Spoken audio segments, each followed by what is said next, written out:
Hello guys. आज आपके सामने स्टैंडर्ड मैथ्स का जो सैम्पल पेपर आया है उसका मैं सॉल्यूशन करूंगा। स्टैंडर्ड मैथ्स का जो सैम्पल पेपर है जो क्लास 10th के लिए आया है, इसमें 3 पार्ट है, सेक्शन ए, सेक्शन बी और सेक्शन सी। सेक्शन ए में टोटल 6 क्वेश्चन है और सभी क्वेश्चंस जो है वो 2 मार्क्स कैरी क्वेश्चंस हैं। तो आज हम इस पार्ट में आपके लिए सिर्फ सेक्शन ए के जो 6 क्वेश्चन उसको कर देंगे। फिर सेकेंड पार्ट में हम सेक्शन बी के क्वेश्चन करेंगे और सेक्शन सी के क्वेश्चन थर्ड पार्ट में करेंगे। तो कुल मिलाकर के ये जो आपका स्टैंडर्ड मैथ्स का 3 सेक्शन है, 3 लेक्चर में कंप्लीट करेंगे। तो आज मैं सबसे पहला क्वेश्चन आपके लिए करते हैं। यहाँ दिया हुआ है find the value of A25 minus A15।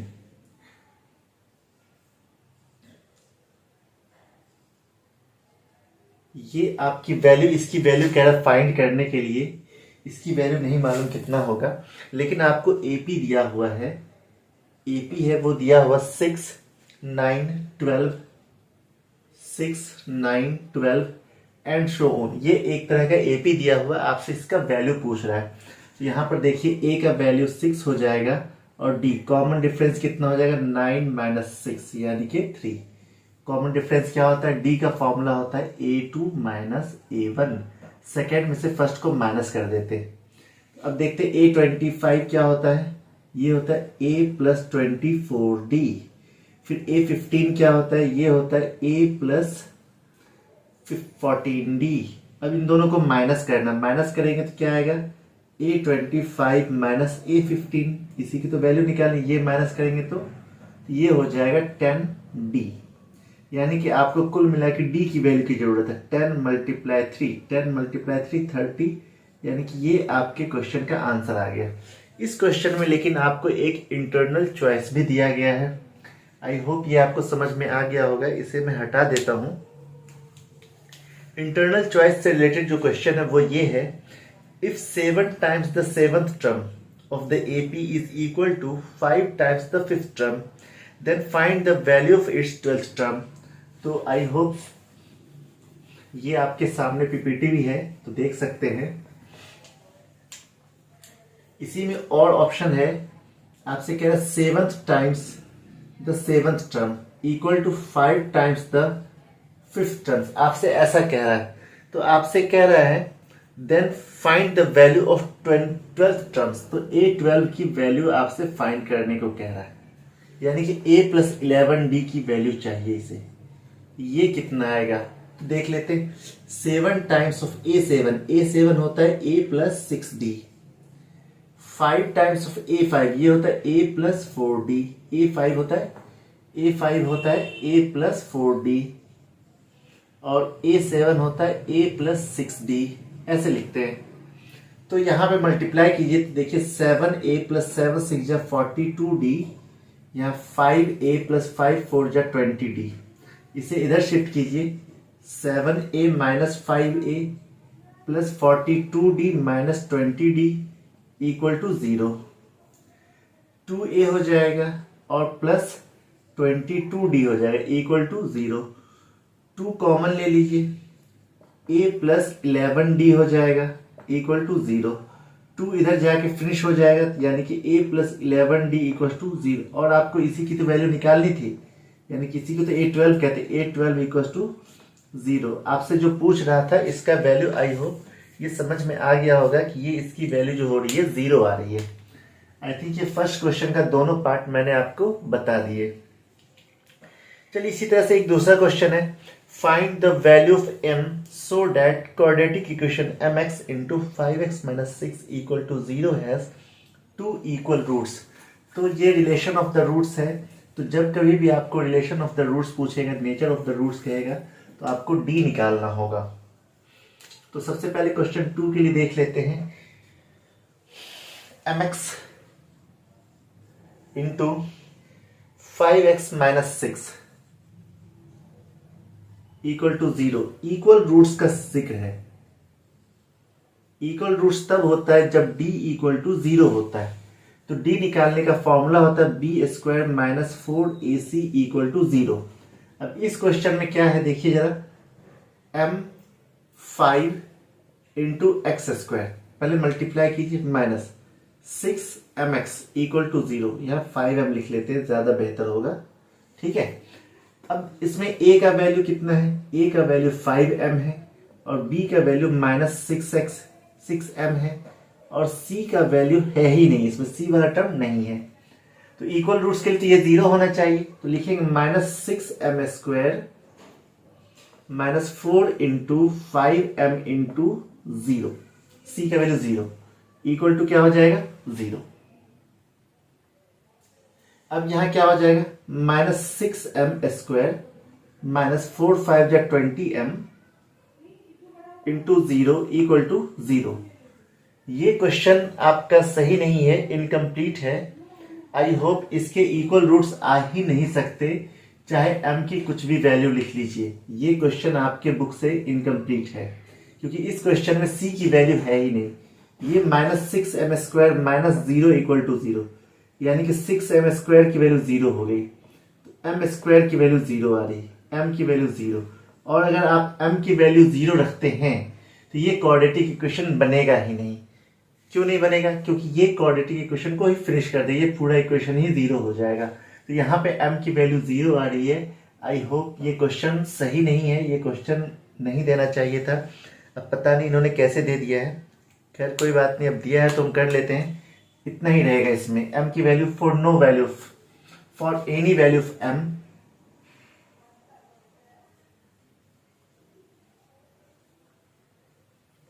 it can't have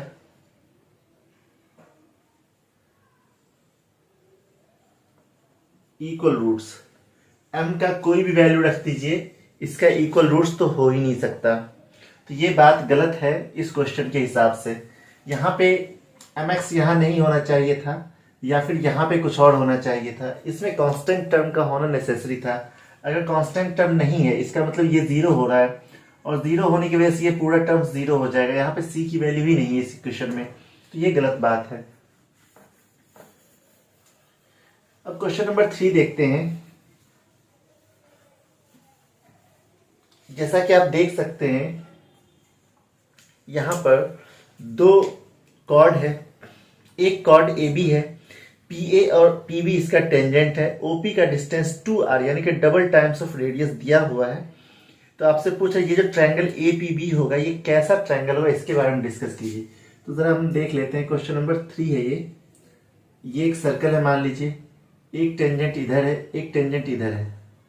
इस पॉइंट का नाम है P और ये सर्कल का सेंटर है O। ये A ले लेते हैं और ये B, ये रेडियस दिया हुआ है और ये यहाँ पे हमेशा राइट एंगल होता है और ये 2r दिया हुआ, OP जो है 2r दिया हुआ है। AB को ऐसा ज्वाइन कर दिया गया, AB को ज्वाइन किया गया है। तो आपसे बोल रहा है ये OABP जो है ये कैसा ट्रायंगल होगा, इसके बारे में आपको बताना है। तो देखिए ट्रायंगल OAP ले लेते हैं। फ्रॉम ट्रायंगल OAP, देखिए जरा OAP कैसा ट्रायंगल, ये ऐसा ट्रायंगल है जिसमें यहां का एंगल नहीं मालूम है आपको, और ये R है और ये 2R है। ठीक है, तो मुझे AP का लेंथ पता करना है। ठीक है, तो पहले AP का लेंथ पता कर लेते। देखिए जरा क्या करते हैं, थीटा यहाँ 90 है, तो थीटा के सामने का जो होता है वो परपेंडिकुलर होता है और 90 के सामने जो होता है वो हाइपोटेनस होता है। और परपेंडिकुलर और हाइपोटेनस में साइन थीटा का रिलेशन आता है, यानी कि sine theta equals to r/2r, ये कट गया यानी 1/2, यानी कि साइन 30 डिग्री। तो थीटा की जो वैल्यू आ गई वो 30 डिग्री आ गई, यानी कि ये आधा एंगल 30 का तो नीचे भी 30 का, ये पूरा कितने का हो जाएगा 60 डिग्री का। अब अगर ये 60 डिग्री है तो triangle APB, from triangle APB, तो ये ट्रायंगल ऐसा मान लेते हैं, यहाँ पे P ले लेते हैं, यहाँ A ले लेते हैं और यहाँ B ले लेते हैं। ये 60 डिग्री का है और ये साइड इसके बराबर होता है क्योंकि टेंजेंट जो है दोनों आपस में इक्वल होते हैं। अगर ये दोनों साइड बराबर है तो ये दोनों एंगल XX मान लेते हैं। तो ये एंगल भी कितना निकल जाएगा, आपसे सॉल्व कर लेंगे। x + 60 + x इक्वल टू 180, तो x की वैल्यू 60 डिग्री आ गया। तो आई होप ये समझ में आ रहा होगा कि ये एंगल भी 60 डिग्री है और ये एंगल भी 60 डिग्री।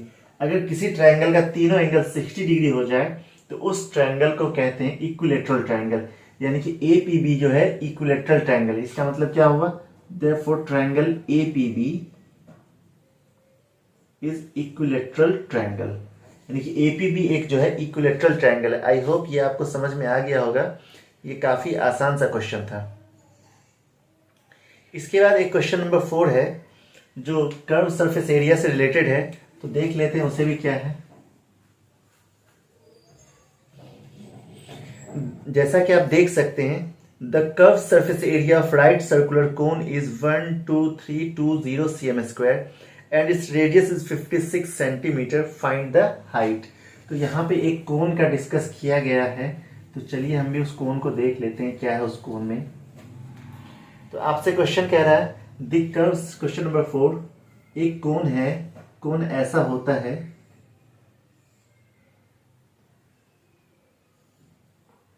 इस कोन का कर्व सरफेस एरिया CSA दिया हुआ है 12320 cm², 12320 cm², और आपको इसका रेडियस, ये रेडियस जो है ये दिया हुआ है कितना, 54 cm। तो आपसे कह रहा है फाइंड द हाइट। तो इस कोन का ये हाइट जो है ये फाइंड करने के लिए कह रहा है। तो कोन का CSA जो होता है वो πRL होता है, ये L है, इक्वल टू 12320, पाई की वैल्यू 22/7, R की value 54 into L I don't know, 12320, 7 6 जा 54, 7 8 जा, 7 से तो ये कटेगा नहीं, 7 ऐसे ही रहने दीजिए, 54 है या कुछ और है देख लेते हैं जरा। इसकी हाइट 56 दी हुई, सॉरी ये 56 दी हुई है, 7 8 जा 56 हो जाएगा। तो L इक्वल टू क्या होगा, 12320/8 इंटू 22, 8 से काट के इसको कटेगा, 8 1 जा 8, 43, 8 5 जा 40, 32, 8 4 जा 32 और फिर 0, 22 से ये कटेगा, 22 7 154 और 70 बार में कट गया, यानी कि L आ गया 70, L आ गया 70 सेंटीमीटर। लेकिन अभी भी ये क्वेश्चन कंप्लीट नहीं हुआ, अब आपको ये H निकालना है। तो फॉर्मूला होता है L equals to √H² plus R²। तो यहां से अगर आप H निकालेंगे तो वो हो जाएगा √L² माइनस R²।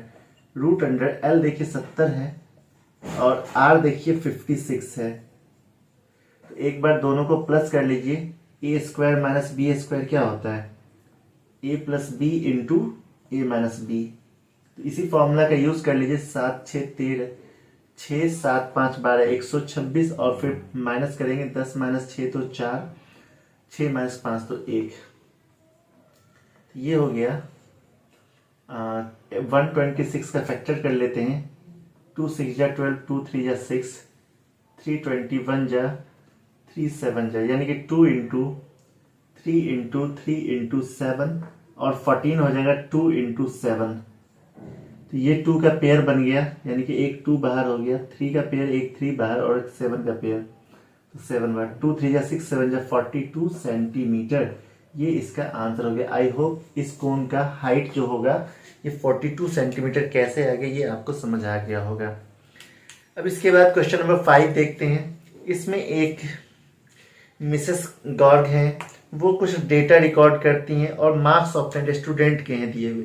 तो चलिए ये स्टैटिस्टिक का क्वेश्चन है, देख लेते हैं। जैसा कि आप देख रहे हैं नीचे स्टैटिस्टिक का एक टेबल दिया और 2 पेज में, अलग अलग पेज में था, इसलिए उसका दूसरा डेटा थोड़ा दूर चला गया है, कोई मुश्किल नहीं है। तो यहाँ पे मैं क्लास इंटरवल लिख देता हूँ। ये क्वेश्चन नंबर 5 है और जो क्लास इंटरवल है वो 0 to 20 है, 20 to 40 है और इस तरह से 80 to 100 तक है, 40 to 60 है, 60 to 80, 80 to 100। और यहाँ पे FI दिया हुआ है, FI है, नंबर ऑफ स्टूडेंट्स को FI कहेंगे, 5 10 5 10 और ये फिल इन द ब्लैंक मैं X मान लेता हूँ, ठीक है। और 6 3 है, 6 और 3। और आपको इस डेटा के बारे में क्या गिवन है, आपसे कह रहा है mode of the students are 45, mode mode दिया 45, तो जाहिर सी बात है अगर 45 है तो ये 45 40 टू 60 के बीच में होगा, यानी कि मॉड क्लास जो होगा वो 40 टू 60 होगा, यानी कि L की वैल्यू 40 होगी और H की वैल्यू 20 होगी। और ये जो X लिखा हो ये F0 होगा, ऊपर F1 होगा और नीचे F2 होगा। तो मोड का फॉर्मूला जो होता है L plus F0 minus F1 upon 2F0 minus F1 minus F2 into H। अलग अलग बुक में अलग अलग होता है, आप इसे भी यूज कर सकते हैं। ऊपर वाले को F1 मान लेना, नीचे वाले को F2, और जो मॉड क्लास है उसको F0 ले लेंगे। तो मॉड की वैल्यू 45 है तो ये 45 हो गया, L की वैल्यू 40 है ये 40 हो गया, प्लस F0 देखिए X है, F1 10 है, नीचे 2 इंटू एक्स माइनस F1 10 हो गया, F2 6 हो गया, इंटू H की वैल्यू 20 है, H की वैल्यू 20, 40 इधर लाके माइनस कीजिए, 45 माइनस 40 ये हो गया x minus 10 upon 2x minus 16, 2x minus 16 into 20, ये 5 हो जाएगा, 20 को इसके नीचे ले आते हैं upon 20, x minus 10 upon 2x minus 16, 5 4 जा 20, क्रॉस मल्टीप्लाई कीजिए, 2x माइनस 1 का 2x माइनस 16 का मल्टीप्लाई 1 से हो गया और 4 से 4x minus 40, 2x minus 4x minus 40 plus 16, ये माइनस 2x हो जाएगा और ये कितना हो जाएगा माइनस का 24, x इक्वल टू कितना हो गया 12। आई होप ये समझ में आ गया होगा, यानी कि x की वैल्यू जो है 12 है, मिसिंग नंबर 12 आएगा। ये आसान सा क्वेश्चन ये खत्म हो गया। अब इसके बाद एक और क्वेश्चन है, क्वेश्चन नंबर 6। इस क्वेश्चन नंबर 6 को देख लेते हैं। जैसा कि आप देख सकते हैं स्क्रीन पे आ रहा है, if Ritu were younger 5 years then what she really is. अभी रितु जो है 5 साल छोटी मानी जाएगी अगर जो अभी का एज है उससे। अगर कह रहा है if the square of result would have been 11 more than the 5 times of her percentage. तो 5 साल पहले जो भी रितु का एज रहा होगा, अभी की एज से अगर उसको 5 टाइम्स कर दिया जाए और उसमें 11 और प्लस कर देंगे तो दोनों बात बराबर आ जाएगा। तो इस तरह से कह रहे रितु का परसेंटेज फाइंड कीजिए। तो आई होप ये आज के दिन का सेक्शन ए का लास्ट क्वेश्चन है, लेकिन इसमें एक और ऑप्शनल क्वेश्चन भी दिया हुआ, दोनों ही क्वेश्चन को देंगे। अगर डिलीटेड सिलेबस के हिसाब से देखें तो क्वाड्रेटिक इक्वेशन का वर्ड प्रॉब्लम क्वेश्चन डिलीटेड है, लेकिन आपके सैंपल पेपर में वर्ड प्रॉब्लम क्वाड्रेटिक इक्वेशन का दिया गया है। तो आप लोग क्वाड्रेटिक इक्वेशन के वर्ड प्रॉब्लम को टारगेट करेंगे, उसे बनाना है, आप लोगों को खुद से भी सॉल्व करना है थोड़ा सा। वैसे मैं देख लेता हूं। तो हम प्रेजेंट एज मान लेते हैं, x मान लेते हैं। तो अकॉर्डिंग टू क्वेश्चन के हिसाब से क्या कह रहा है, कह रहा है 5 साल पहले के साल का स्क्वायर अभी के प्रेजेंट टाइम के 5 गुने से 11 ज्यादा हो जा रहा है। तो ये क्वाड्रेटिक इक्वेशन बन जाएगी। इसे सॉल्व कीजिए। a माइनस बी का होल स्क्वायर क्या होता है, a square minus 2ab plus B square, x square minus 10x plus 25, इस 5x को इधर किया माइनस 5x, 11 इधर minus 11 equal to 0, x square minus 15x और ये माइनस 11 प्लस 25, तो ये हो जाएगा 14 प्लस 14 इक्वल टू 0, 7 2 जा 14, 14 1 जा 14। चलिए x square minus 14x minus x plus 14 equal to 0, x common लेंगे तो x माइनस 14 हो जाएगा, माइनस 1 कॉमन लेंगे x माइनस 14 हो जाएगा इक्वल टू 0, x माइनस 1 और x minus 14 equal to 0, x equal to 1 year और x इक्वल टू 14 ईयर। तो ये आंसर सही है, ये आंसर नहीं सही होगा। क्यों नहीं सही होगा, अगर मान लीजिए 1 साल एज आज ले लेंगे तो 5 साल पहले आप किस में घटाएंगे, 5 साल पहले नॉट पॉसिबल हो पाएगा, नॉट पॉसिबल। तो ये 5 साल इसमें तो कम ही हो नहीं सकता, इसलिए प्रेजेंट एज क्या होगा 14 ईयर्स। तो प्रेजेंट एज जो हो गया ये हो गया इसका 14 ईयर्स। तो ये आपका सही आंसर है। अब इसी में एक और करके दिया हो सॉल्व 9x स्क्वायर, तो इसे हटा देता हूं मैं। आपके सामने पीपीटी पड़ा हुआ देख सकते हैं। 9x स्क्वायर और वाला पार्ट है, 9x square minus 6px plus P square minus Q square equal to 0, plus P square minus Q square equal to 0। तो चलिए इसे भी कर लेते हैं। तो आज का ये लास्ट क्वेश्चन है। अगर अच्छा लगे तो लाइक कमेंट शेयर कर दिया करना। तो देखिए क्या करते हैं, सिंपली ये रिमूव कर लेते हैं ब्रैकेट। क्या हो जाएगा 9x square minus 6px plus P square, और माइनस क्यू स्क्वायर को अलग कर देते हैं इक्वल टू 0। ये देखिए ये 3x का square minus 2 into 3x into P plus P square minus Q square equal to 0। A square minus 2ab plus B square, ये होता है a माइनस बी का whole square, 3x minus P का whole square minus Q square equal to 0। अब ये देखिए a square minus B square के form में, a plus B, 3x minus P plus Q, और a minus B, 3x minus P plus minus Q equal to 0। एक बार इसे 0 करेंगे, 3x minus P plus Q equal to 0।